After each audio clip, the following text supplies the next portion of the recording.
और योगी आदित्यनाथ ने 2017 में पहली बार सीएम बनने के बाद से प्रदेश की भाजपा सरकार ने लगातार माफिया और बाहुबलियों के खिलाफ कार्रवाई की। इन 6 वर्षों में प्रदेश में 62 चिन्हित माफिया और उनके गैंग के सदस्यों के खिलाफ कार्रवाई की गई। आंकड़े बताते हैं कि अब तक गैंग के 466 लोगों के खिलाफ केस भी दर्ज कर लिया गया है। यूपी में गैंगस्टर एक्ट के तहत माफियाओं और गुंडों के खिलाफ ताबड़तोड़ कार्रवाई जारी है। इसमें संपत्तियों को जब्त करना, उन्हें अवैध कब्जे से छुड़ाना और बुलडोजर से उन्हें ढहाना शामिल है।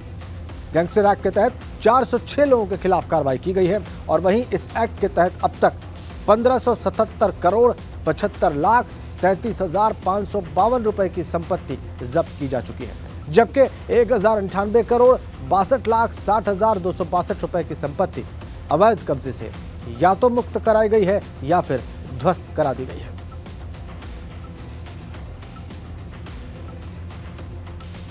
अचार सिर्फ खाने के लिए ही नहीं है, कमाने के लिए भी है। ये अचार के बिजनेस करके महीने के 5 लाख कमा रहे हैं। आपको भी ये करना है तो फ्रीडम ऐप को अभी डाउनलोड कीजिए। माफियाओं पर कैसे योगी सरकार सख्त है, ये आंकड़े उसकी गवाही दे रहे हैं। 466 लोगों पर गैंगस्टर के मुकदमे दर्ज किए गए हैं। 406 लोगों पर इसके तहत कार्रवाई की गई है। 1577 करोड़ से ज्यादा की संपत्ति जब्त हुई है। 1098 करोड़ से ज्यादा की संपत्ति ध्वस्त की गई है। आइए इस एक्शन के बारे में आपको और तफसील से बताते हैं, बिंदुवार बताते हैं कैसे यूपी सरकार ने माफिया पर ताबड़तोड़ एक्शन लिया है। अब तक 62 माफिया और उनके गैंग्स पर एक्शन लिया गया है, कार्रवाई की गई है। माफिया और गैंग के 446 बदमाशों पर केस दर्ज किए गए, 446 जी, और 406 लोगों पर इस एक्ट के तहत एक्शन लिया गया है। अब तक 1578 करोड़ की संपत्ति जब्त की जा चुकी है और माफिया के कब्जे से अब तक 1099 करोड़ की जमीन को छुड़ा लिया गया है। जिन माफियाओं पर कार्रवाई हुई है उनमें बड़े नाम आपको बता रहे, अतीक और मुख्तार अंसारी, पूर्वांचल के ये बड़े माफिया, ये बाहुबली, इनके नाम शामिल। इनकी संपत्तियां बड़ी मात्रा में कुर्क की गई हैं, जब्त की गई हैं और गैंगस्टर एक्ट के तहत कार्रवाई हुई।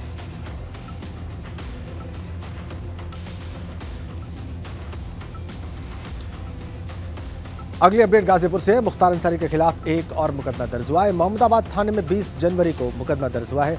उसरी कांड के मृतक मनोज राय के पिता ने यह मामला दर्ज कराया है। धारा 147, 148, 149 और 302 के तहत यह मुकदमा दर्ज किया गया है। 15 जुलाई 2001 को उसरी चट्टी कांड हुआ था।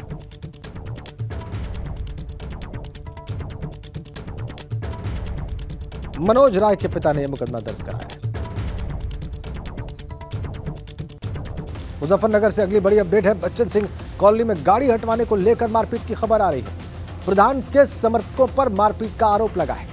घर के गेट के सामने गाड़ी खड़ी करने पर विवाद हुआ। नई मंडी के बच्चन सिंह कॉलोनी की वारदात, ये देखिए आप फुटेज मुजफ्फरनगर की। ग्राम प्रधान के समर्थकों पर इस मारपीट का आरोप लगा है। घर के गेट के सामने गाड़ी खड़ी करने पर विवाद हुआ और विवाद इतना बढ़ा कि इस हद तक जा पहुंचा। 2 गुटों में जबरदस्त मारपीट मुजफ्फरनगर में।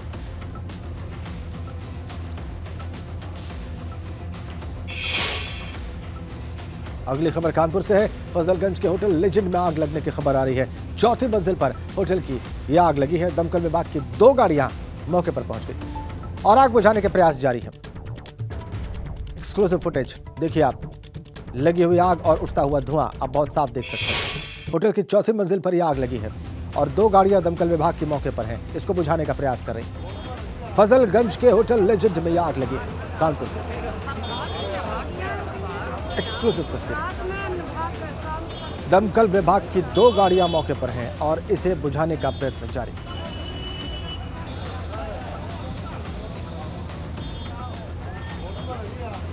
उठता धुआं, लगी हुई आग फजलगंज के इस होटल लेजेंड में बहुत साफ आप देख सकते हैं।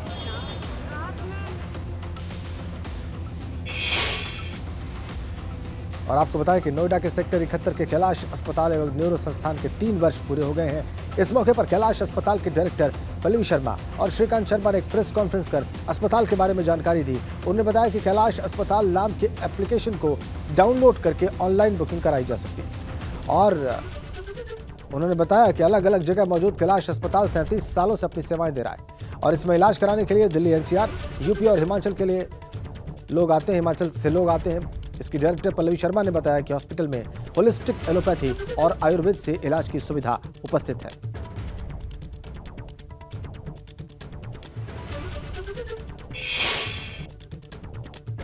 जैसे कि सर का सपना था कि हम न्यूरो संस्थान की शुरुआत करें। न्यूरो की जो सुविधाएं थी वो इस वेस्टर्न यूपी के क्षेत्र में बहुत कम थी और बहुत से लोग एम्स या सरकारी अस्पतालों में चक्कर काटते रहते थे, उन्हें डेट नहीं मिलती थी और इम्पॉर्टेंट लाइफ सेविंग सर्जरीज नहीं हो पाती थी।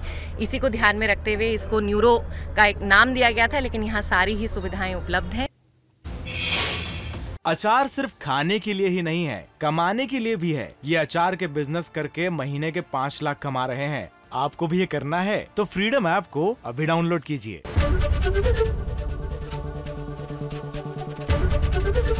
एबीपी गंगा, खबर आपकी, जुबान आपकी।